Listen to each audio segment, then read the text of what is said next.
Hi friends, welcome to ஹெல்லோஸ் kitchen. இந்த வீடியோவில் rambutan juice எப்படி போடுறதுன்னு பார்க்கலாம் வாங்க. இப்போ ரம்புட்டான் சீசன் போல் நிறைய எல்லா கடையிலையும் நமக்கு ஃப்ரெஷ்ஷாக கிடைக்கிது. இது கேரளாவில் ஸ்பெஷல், நிறைய இருக்கும் கேரளாவில். நம்ம அந்த மரம் காய்ச்சி இருக்கிறப்போ பார்த்தோன்னா அவ்வளோ அழகாக இருக்கும். சோப்பு கலரில், மஞ்சள் கலரில், 2 சைஸ்லேயும் நான் பார்த்துருக்குறேன். பாருங்கள், இது மாதிரி கட் பண்ணி உள்ளே இருக்கிற சதையை எடுக்கணும். அது நம்ம இப்படி கட் பண்ண உடனேயே அழகாக வந்துடும். பாருங்கள், ஐஸ் ஆப்பிள் மாதிரி வருது.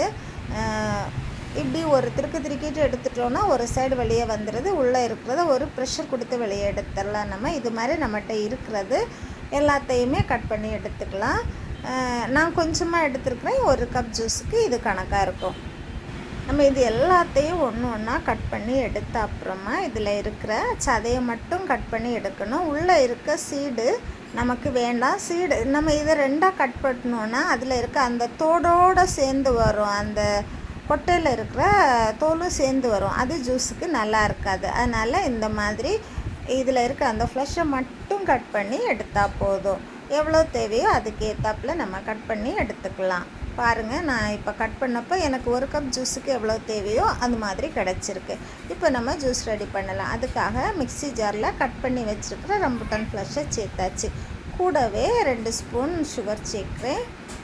யூஸ்வலாக இந்த ஜூஸுக்கு சுகரே ஓகேவாக இருக்கும். நம்ம சில ஜூஸுக்கு தனி சேர்ப்போம். இதில் நான் சுகர் தான் சேர்த்துருக்குறேன். ஒரு 3 ஐஸ் க்யூப் சேர்த்தாச்சு. இப்போ 1 கப் தண்ணி சேர்த்து மிக்ஸி ஜாரை நல்லா ஓட விடணும். உள்ளே நல்லா அரைஞ்சி கிடைக்கணும். இப்போ ஜூஸ் ரெடி ஆகிடுச்சு. கப்பில் சர்வ் பண்ண வேண்டியதான். அப்போவுமே நான் 3 ஐஸ் க்யூப் போட்டிருக்கேன். உங்களுக்கு இன்னும் சில்லுன்னு தேவைன்னா ஐஸ் க்யூப்ஸ் கூடுதலாகவே சேர்த்துக்கலாம், இல்லைன்னா சில் வாட்டர் சேர்க்கலாம். பாருங்கள், இப்போ சூப்பரான ரம்புட்டான் ஜூஸ் ரெடி. பிள்ளைகள் ஸ்கூல்லேருந்து வர்றப்போ நீங்கள் செய்து கொடுத்தீங்கன்னா சூப்பராக குடிப்பாங்க. இந்த ஜூஸ் இம்யூனிட்டி பூஸ்டிங் ஜூஸ், ரொம்ப ரெஃப்ரெஷிங்காக இருக்கும். வெயிட் லாஸுக்கு நல்ல ஒரு ஜூஸ். இது கொலஸ்ட்ராலையும் ப்ளட் ப்ரெஷரையும் கண்ட்ரோலில் வைக்கக்கூடிய ஒரு ஜூஸ். இப்போ இந்த ஜூஸை நல்லா கார்னிஷ் பண்ணியாச்சு. உள்ளே இருக்கிற அந்த ஃப்ளஷை வச்சுட்டு நீங்கள் உங்களுக்கு நட்ஸ் ஏதாவது வச்சு கார்னிஷ் பண்ணணும்னு நினச்சிங்கன்னா அது மாதிரி கார்னிஷ் பண்ணலாம்.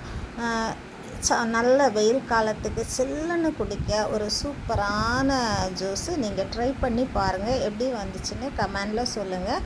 வீடியோ பிடிச்சிருந்தால் லைக் பண்ணி ஷேர் பண்ணுங்கள். நம்முடைய சொந்தம் தொடர சேனலை சப்ஸ்கிரைப் பண்ணுங்கள். தேங்க்யூ, பாய்.